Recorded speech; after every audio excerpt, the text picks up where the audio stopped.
Banban. He looks like a friendly red mascot, but players know him as the Devil. Calm and mysterious, he hides a dark side. In his normal form, he's just creepy. But once he turns hellish, he becomes violent, unstable, and obsessed with hunting pancreases. At first, he tricks the player into thinking he's an ally, only to knock them out and drag them into danger. Later, he shifts between helping and betraying, keeping everyone guessing about his true motives. No matter how many times he's injured, Banban always comes back, making him one of the most unforgettable monsters in Garten of Banban.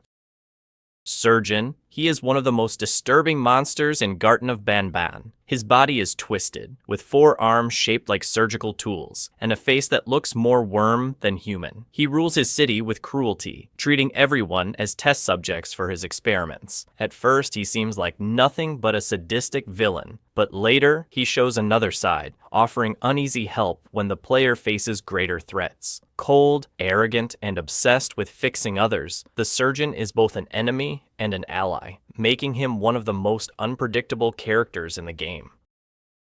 Flumbo, also known as the Anti-Devil, looks almost like Banban, but instead of red, he's blue, with yellow beard-like markings on his face. Unlike Banban, Flumbo can control his hellish form, using it without losing his mind. His personality is childlike and confused, since Banban once tricked him into a closet during a game of hide-and-seek, where he stayed for years. Deep down, Flumbo is kind and good-hearted, but his innocence makes him easy to manipulate. In Garten of Banban 8, he finally steps out of the shadows to face Banban, Syringan, and the truth of his own creation. The Givanium citizens. They are some of the creepiest beings in Garten of Banban. Created by the surgeon, they live in the city of Sytygan, their thin bodies showing bones and organs through stretched skin. Some wander the streets, some work in cafes, theaters, or hotels, and others help or betray the player. They often despise humans, but a few slowly change their minds after being helped. From crying patients and aggressive bartenders to strange artists and dancers, every citizen adds to the eerie atmosphere of Givanium, making the city feel alive, twisted, and unforgettable.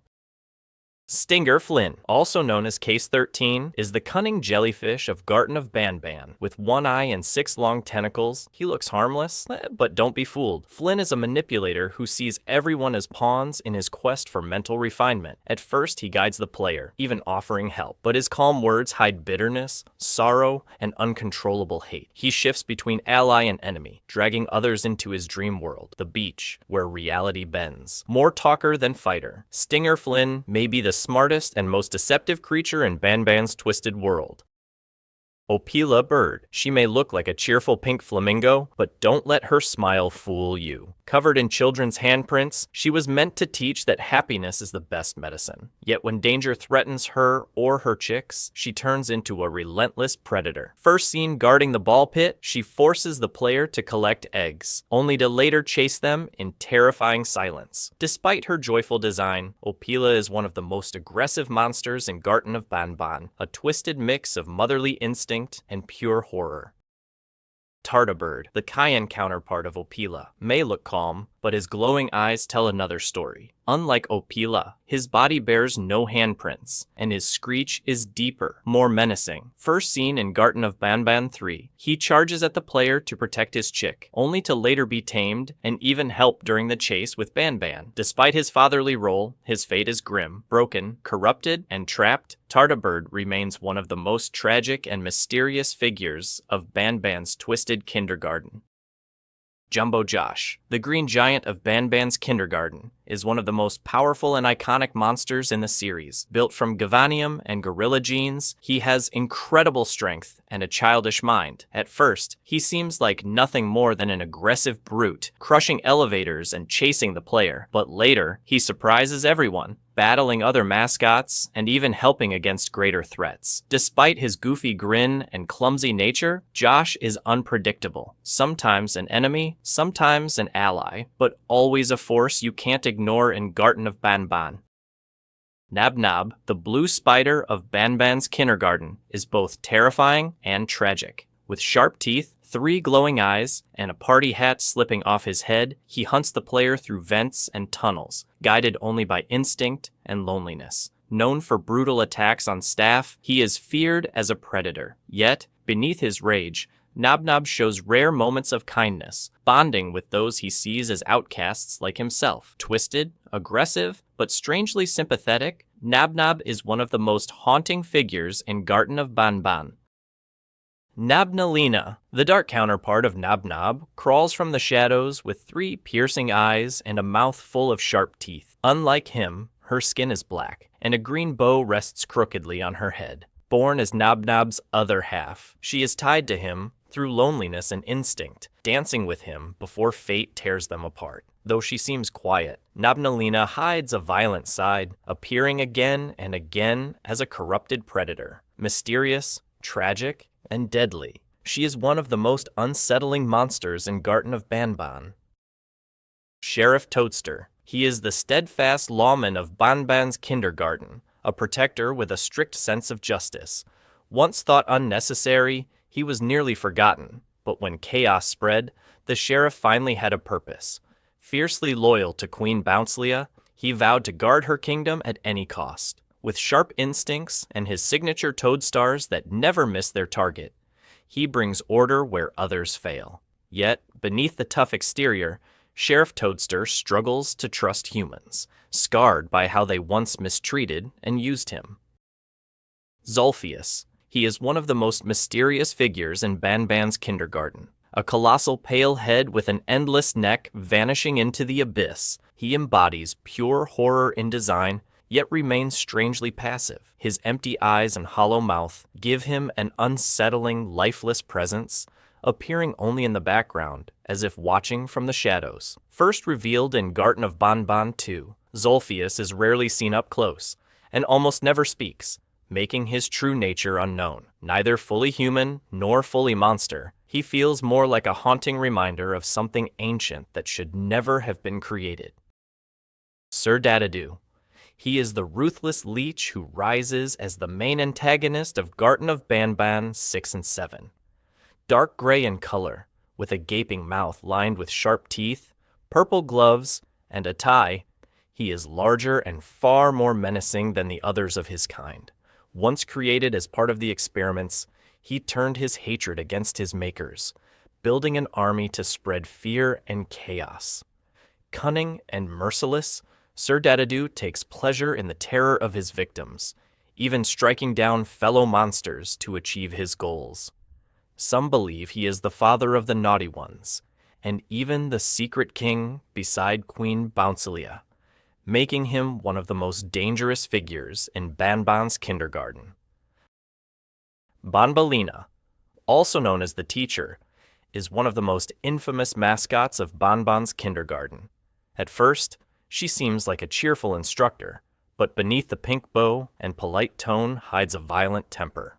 In her classroom, a single wrong answer can mean instant death, as she cannot tolerate disobedience. Created from the genomes of Waverly Mason, Banbalina fully believes she is her donor, struggling with identity while clinging to her role as a teacher. Though at times supportive, her obsession with discipline and control makes her unpredictable, turning every lesson into a deadly test. Clorenzo. He is a minor but unforgettable antagonist in Garten of Banban 8th.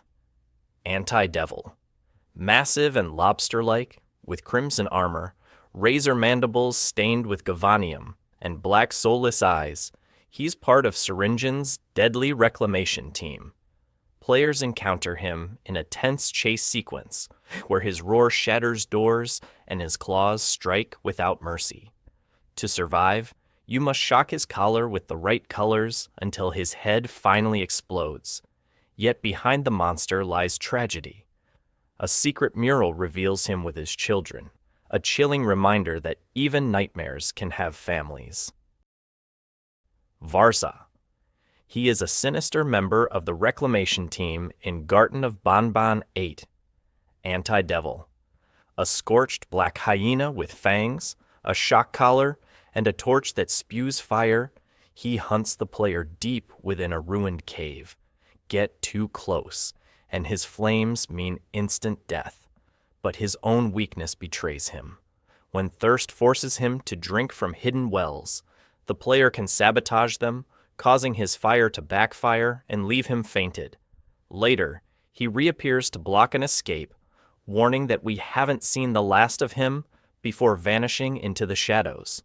Burned, unstable, and always clutching a Banban plush, Varza is both terrifying and deeply unsettling. Miss Mimicker, she is a chilling member of the reclamation team in Garten of Banban 8, Anti-Devil. She takes the form of a light blue slow loris with piercing yellow eyes, a shock collar, and an unsettling smile. Lurking in the shadows of a warehouse, she lures the player with recordings of children's voices before imitating the cases themselves. Her mimicry builds dread until she copies Sheriff Toadster's voice to deliver one terrifying word: run. What follows is a frantic chase, ending with her being decapitated by a gate as Flumbo coldly remarks, "If anyone asks, you did this." Later, her severed head reappears in the game's final moments, proving that her presence lingers long after death. The Nanny. She is one of the most mysterious figures in Garten of Banban 6. Cloaked in a deep Oxford blue hue, she resembles a pig with unsettling bovine traits, a flowing ballerina's skirt, glowing white eyes, and delicate claws. Her presence is brief but chilling. After collecting the lights, the player freezes as the nanny silently approaches and kills them. Strangely, this death is scripted, with no game over screen, adding to her enigma.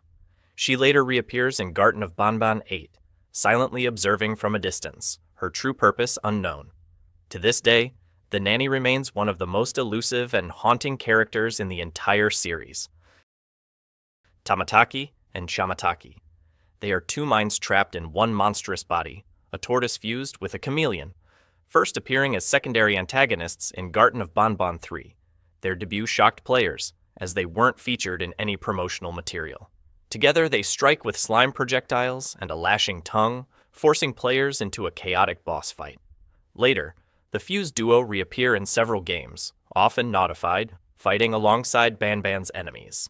Despite their grotesque design, fans embrace them, and according to official polls, Tamataki and Shamataki remain among the most popular characters in the entire series. Raamba. He is a monstrous fusion of serpent and ram, first appearing as the main antagonist in Garten of Banban 0. With curling horns, grotesque teeth stained in Givanium, and a twisted smile, he embodies nightmare fuel. In his debut, Raamba devours multiple cases, forcing Banban and others into a desperate battle that ends with him unconscious. Later, in Garten of Banban 8, Anti-Devil, he returns within Stinger Flynn's dream, streaking across the sky before delivering a sudden, terrifying jump scare. Fans often compare Raamba to Satan himself, a symbol of raw chaos and biblical dread. Uni Balloni is one of the strangest characters in Garten of Banban 8, Anti-Devil. He only appears as a secret mural, but his design left fans both confused and disturbed. With his salmon-colored body, giant red nose, and awkward bare feet with visible toes, Uni Balloni looks more like a crude doodle than a monster. Despite being mocked as the worst design in the series, his name was officially trademarked alongside Clorenzo, Varza, and Miss Mimicker, hinting that he may appear again in Last Ticket to the Abyss. Could this bizarre mural just be hiding his true form?